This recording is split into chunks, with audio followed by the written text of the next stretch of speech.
মাথায় হাত দিতে পারবে, তুমি এই ঘরটাতে তুমি পাস করো, আমি তোমার মাথায় হাত দিতে পারবো। ঠিক আছে, নাও।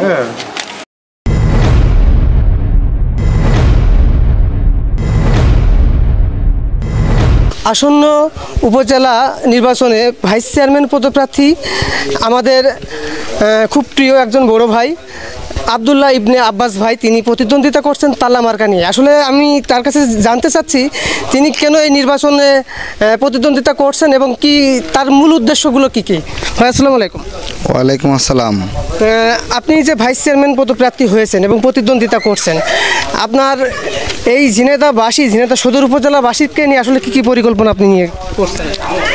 সুপ্রিয় সদর উপজেলাবাসী, ঝিনাইদহ উপজেলা পরিষদ নির্বাচনে আমি তালা প্রতীক নিয়ে প্রতিদ্বন্দ্বিতা করছি।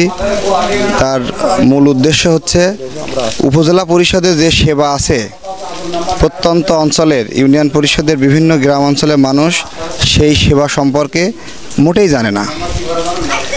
আমরা বিভিন্নভাবে খোঁজখবর নিয়ে দেখেছি উপজেলা পরিষদে অসহায় দুস্থ মানুষের, বঞ্চিত মানুষের অনেক কিছু পাওয়ার আছে, সেই সেবা মানুষ পায় না। আমি বিশ্বাস করি এবং আমার ইচ্ছা আল্লাহ রব্বুল আলামিন যদি আমাকে এই জনগণের ভোটে তালা প্রতীককে বিজয়ের মাধ্যমে আমাকে ওই ভাইস চেয়ারম্যান পদে পৌঁছায়, আমি যদি ওই চেয়ারে যেতে পারি, তাহলে উপজেলা পরিষদের বঞ্চিত এবং সাধারণ মানুষের, অসহায় মানুষের যে প্রাপ্য, সেই প্রাপ্যটা তাদের মাঝে পৌঁছে দিতে পারবো এবং পৌঁছে দেওয়ার ইচ্ছায় আমি এই নির্বাচনে এসেছি। আচ্ছা, এই যে ভাইস চেয়ারম্যান পদপ্রার্থী কিন্তু আরও অনেকেই আছে, তার ভিতরে আপনি যে তালা মার্কা নিয়ে প্রতিদ্বন্দ্বিতা করছেন, আসলে আপনি আশাবাদী কতটুকু যে আপনি বিজয়ী হবে? আমি প্রত্যেক প্রার্থী আশাবাদী, কিন্তু আমি একটু ব্যতিক্রমভাবে আশা করি এবং আল্লাহ রাব্বুল আলামিনের কাছে আমি চাই, সেটা হচ্ছে আমি একজন খেলোয়াড় মানুষ, আমি খেলাধুলাকে পছন্দ করি, আমি মাদককে পছন্দ করি না, আমি সামাজিক আচার অনুষ্ঠান, ধর্মীয় যে অনুশাসন, এর মধ্যে আমাদের কোনো বৈষম্যতা, ধর্ম বৈষম্যতা, এই সব বিষয়ে আমাদের ধনী গরিবের মধ্যে যে বৈষম্যতা, যে ব্যবধান দিয়ে আমরা গ্রামে সমাজে বিভিন্ন ধরনের সামাজিক কুসংস্কার, এইগুলো দিয়ে সমাজে যে অশান্তি সৃষ্টি হয়, সেই মতবাদকে আমি পছন্দ করি না এবং এই মতবাদকে আমি ভিন্নভাবে দেখে মানুষকে বুঝায়ে আমি সেইখানকার দ্বন্দ্ব সংঘাত থেকে মানুষকে মুক্ত রাখার জন্য চেষ্টা করি, মানুষের পাশে থাকি।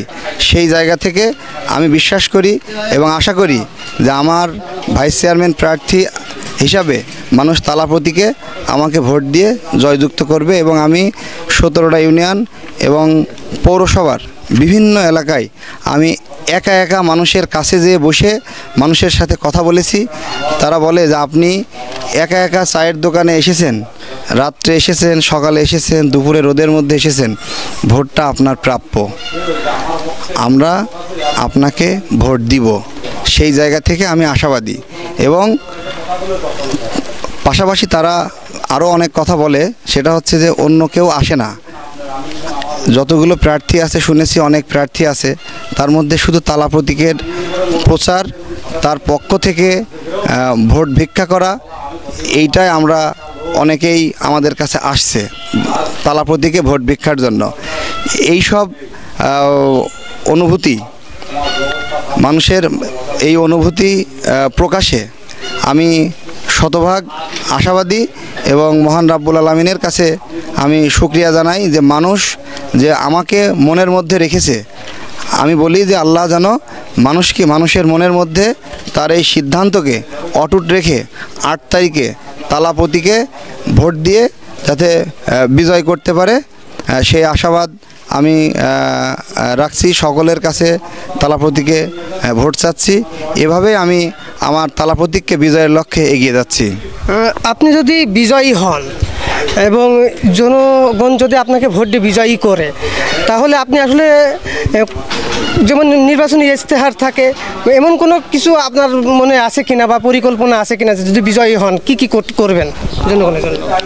সর্বপ্রথম যেটা করব, যেটা গ্রামের মানুষ চাই, সেটা হচ্ছে নির্বাচিত প্রতিনিধির পাশে বসা, সামনে দাঁড়িয়ে দুটো কথা বলা, তার কোনো বিপদ আপদে পরামর্শ দেওয়া, সে তার কাছ থেকে কোনো জায়গায় কোনো সুপারিশ পাওয়া, সেই জিনিসটা আমি করব। এবং আমি বলেছি মহান রাব্বুল আলামিন যদি তালা প্রতীককে আপনাদের মাধ্যমে ভোট দিয়ে জয়যুক্ত করাই, 9 তারিখে আপনি পাবেন আমাকে আবার সেই মোটরসাইকেলে একা একা সেই আপনাদের গ্রামের কোনো মোড়ে, কোনো চায়ের দোকানে, কোনো বাজারে। এবং আমি যারা যুব সমাজ আছে তাদের জন্য বলা যে আপনারা যারা মাঠে ফুটবল খেলেন, আপনারা আমাকে বললে ঝিনেদা থেকে ফুটবল গড়িয়ে আপনাদের কাছে চলে আসবে, কারণ ফুটবল হচ্ছে গোল, এটা গড়াই। তার অর্থ হচ্ছে একটা ফুটবল নেওয়ার জন্য আপনার ওই ডাকবাংলা, সাধুহাটি, বঙ্কিরা, রাঙ্গিয়ারপোতা, মামুনশিয়া থেকে আপনাকে ঝিনেদায় 200 টাকা খরচ করে আসা লাগবে না। আমি 50 টাকা খরচ করে আপনার ফুটবলটা আপনার কাছে পৌঁছে দিতে পারবো। যারা ক্রিকেট খেলা করবে তাদেরকেও আমি তার খেলার সরঞ্জামাদি দিয়ে সহযোগিতা করতে পারবো, কারণ আমি নিয়মিত জেলা ক্রীড়া সংস্থা ঝিনাইদহ স্টেডিয়ামে আমি নিয়মিত খেলার চর্চা করি। আমি একজন খেলোয়াড়, খেলার প্রতি আমার মায়া, মহব্বত এবং ভালোবাসা আছে। পাশাপাশি অসহায় দুস্থ পরিবারের মেধাবী ছাত্রছাত্রীর জন্য আমার একটা তথ্য আছে, সেটা হচ্ছে যারা গরিব অসহায় কষ্ট করে, খুবই কষ্ট করে এক মুঠো খাবার পাশাপাশি লেখাপড়া করার চেষ্টা করে খাবার জোগানোর পর, সেই সব মানুষগুলোর সন্তানরা এসএসসি পাশ করার পরে অথবা ক্লাস 5 পাশ করার পরে 6-এ যখন ভর্তি হয়, অনেকেরই ভর্তি হওয়ার টাকা থাকে না। যারা এই অসহায় দুস্থ মানুষ, তারা আমার কাছে আসলে, আমাকে স্মরণ করলে আমি তাদের ওই ভর্তি বা ফর্ম ফিল আপের সুযোগটা করে দিতে পারবো বলে আমি আশা রাখি। এবং অনেকে আছে, আমি দেখেছি যে একটা স্কুল ড্রেস বা স্কুলের শার্টের জন্য সেই স্কুলে যেতে পারে না। এই সব সুযোগ সুবিধাগুলো ওই সব বঞ্চিত মেধাবী অসহায় পরিবারের ছাত্রছাত্রীদের সন্তানের জন্য আমি তাদের এটা নিশ্চিত করতে চাই। তাদের কাছে আমি এটা মানে বিশ্বাসযোগ্য কথা হিসাবে বলতে চাই যে বিগত দিন আমি যে কলেজে পড়েছি, যে স্কুলে পড়েছি, সেখানে ঝিনাইদহ কলেজ, শিশুকুঞ্জ, সরকারি কেসি কলেজ, এই সব স্কুলগুলোতে, এই সব কলেজগুলোতে অনেকেই আমাদের কাছে এসে বলেছে নিজের ফর্ম ফিল আপের টাকা দিয়েও অন্যকে ফর্ম ফিল আপ করিয়ে দিয়েছি। যাকে করিয়ে দিয়েছি সে অন্তত কোনো না কোনো গ্রামে আমার কথা বলছে। এই জন্য আমি এই ঝিনাইদহবাসীকে বলতে চাই, আমি এই ঝিনাইদহ পৌর এলাকার সন্তান, আমি এখান থেকে প্রার্থী হয়েছি। আমি পৌর এরিয়ার মধ্যে, আপনারা দূর দূরান্ত থেকে সেবা নেওয়ার জন্য সদর উপজেলা পরিষদে আসেন, বিভিন্ন সময় বিভিন্ন সরকারি প্রতিষ্ঠানে সেবা নেওয়ার জন্য আসেন। আপনারা শুক্র শনিবার আমাকে পাবেন, 9টা থেকে 5টা অফিস বন্ধ হওয়ার পরে আমাকে পাবেন, 9টার আগে অফিস খোলার আগে আপনারা আমাকে পাবেন। আমি এই মেসেজটা আপনাদেরকে দিতে চাই, কারণ আপনারা বলেন যে উপজেলা পরিষদে ওই ভাইস চেয়ারম্যানকে পাওয়া যায় না, এর কথা বলার জন্য। তা আমার বাসা আর অফিস যদি এক জায়গায় হয়, আমি যদি বাসায় ঘুমাই, আপনি তো আমাকে এসে পাবেন। তাহলে আপনাকে তো দূরে কোথাও যাওয়া লাগছে না। আপনি এখান থেকে ফিরে যেয়ে বলতে পারছেন না যে আমাদের ভাইস চেয়ারম্যানের বাড়ি তো ছিল ওই হাটগোপালপুর, সে তো আজকে অফিসে আসেনি, আমার আবার গ্রামে ফিরে যেতে হবে। আপনি তো এটা বলছেন না যে ভাইস চেয়ারম্যানের বাড়ি ছিল ওই সাধুহাটি ইউনিয়নে, সাধুহাটি গ্রাম, ভাইস চেয়ারম্যান আজকে আসবে না, আজকে সে ডাক বাংলাতে কাজ আছে। আপনার কিন্তু ফিরে নারকেল বাড়িয়ায় চলে যাওয়া লাগবে না। আপনি আমার বাড়ি এই ঝিনাইদহ শহরে, আপনি কোনো না কোনোভাবেই কিছু সময় অপেক্ষার মধ্য দিয়ে আমাকে আপনি খুঁজে পাবেন।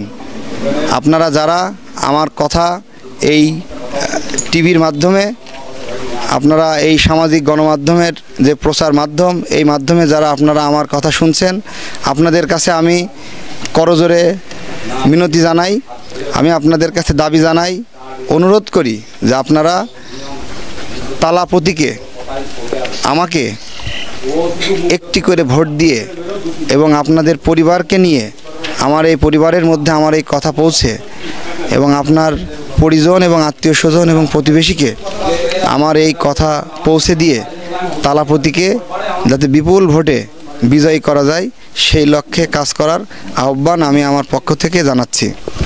ধন্যবাদ। সুপ্রিয় দর্শক মণ্ডলী, এতক্ষণ শুনলেন আবদুল্লাহ ইবনে আব্বাস ভাইয়ের কথা। তিনি কিন্তু অনেক গুরুত্বপূর্ণ বেশ কিছু টপিকস তুলে ধরেছেন, অনেক গুরুত্বপূর্ণ কিছু কথা তুলে ধরেছেন যে সাধারণ যে জনগণ দূর থেকে এই ঝিনাইদহ শহরে সেবা নিতে আসে তারা কিন্তু ফিরে যায়। যেহেতু আব্বাস ভাইয়ের বাড়ি কিন্তু ঝিনাইদহ শহরের উপরে সবসময় তাকে পাওয়া যাবে এবং সাধারণ জনগণ কোনো সময় হয়রানির শিকার হবে না। সুপ্রিয় দর্শক, এবি বাংলা টেলিভিশনের পক্ষ থেকে আপনাদেরকে আবারও স্বাগতম জানাচ্ছি এবং আব্বাস